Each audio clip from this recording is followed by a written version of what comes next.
ভাই ঈদের আজকে কি ধামাকা থাকছে ভাই? ভাই আজকে ঈদের ইন্ডিয়ান জর্জেটের ভিতরে পাইকারি যেগুলো খুচরা বাজারে 2000 টাকা 1500 টাকা বিক্রি হয়, এগুলো আমরা ধামাকা অফারে দিয়ে দেব। ধামাকা অফার দিচ্ছেন? জি অবশ্যই ধামাকা অফারে দিয়ে দেব। আচ্ছা আমাদের একটা কালেকশন দেখা দেন। একটা কালেকশন খুলে দেখাচ্ছি এখান থেকে একটা কালেকশন দেখা দেন। এরকম কালার ডিজাইন अवेलेबल হবে না? কালার ডিজাইন আপনারা সারা বাংলাদেশে হোম ডেলিভারি দিচ্ছেন? সারা বাংলাদেশে হোম ডেলিভারি দিচ্ছি। কেউ যদি দুই পিস চায় দুই পিস দিবেন? দুই পিস দিব কিন্তু ইনশাআল্লাহ। ফুল টাকা পেমেন্ট করে দিবেন? ফুল টাকা পেমেন্ট করে আর দিতে হবে। কন্ডিশন নিলে কত পিস দিচ্ছেন ভাই? কন্ডিশনে নিলে আমরা সর্বনিম্ন 10 পিস দিচ্ছি, 10 ঠিক পিস আছে? দিচ্ছেন। আর এরকম ক্যাটালগ সেটিং থাকবে, ক্যাটালগে যাবে এই যে কেমন দেখেন, হবে? এই যে দেখেন একবার। ওয়াও চমৎকার কালেকশন। কিন্তু এগুলি প্রাইস কত করে দিচ্ছেন ভাই? এগুলা 800 টাকা, ঠিক আছে? কেউ আচ্ছা। যদি এক বান্ডেল থেকে 6 পিস নেয় তাহলে এক প্রায় এক ইয়া থাকবে, এক দাম থাকবে। আর যদি এক দুই পিস নেয় আরেক দাম থাকবে। আরেক দাম থাকবে, ঠিক আছে? আচ্ছা। আর যদি পুরা বান্ডেল নেয় তাহলে ভাই ভালো অফার থাকবে, ঠিক ভালো আছে? offer থাকবে। হ্যাঁ, একেবারে মাথা নষ্ট করা অফার থাকবে। মাথা এই যে নষ্ট দেখেন, করা একবার offer। অন্যটা একবার দেখেন।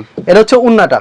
আচ্ছা এরকম এরকম দাম থাকছে মাত্র 800 করে। 800 টাকা ভাই করে। আজকে একটা রিকোয়েস্ট ভাই। জি, বলেন। আজকে 10 পিস নো 5 পিস নো যেই বলো আজকে 750 এ দিবেন। জান 750 টাকা দিয়ে দিলাম, এখান ঠিক থেকে আছে? দিয়ে দিবেন 750 750 টাকা। ব্যবহার করার জন্য নিতে পারবে। ব্যবহার করার জন্য নিতে শুধুমাত্র পারবে। পাইকারি বিক্রি পাইকারি যদি কেউ কম নেয়, ঠিক আছে, 2 টাকা, তাহলে অবশ্যই ফুল টাকা পেমেন্ট করে দিতে হবে। ফুল টাকা পেমেন্ট জি। করতে হবে। মানে 5 পিসের নিচে না ফুল টাকা পেমেন্ট করতে হবে। জি। ঠিক আছে, আপনাকে অসংখ্য ধন্যবাদ।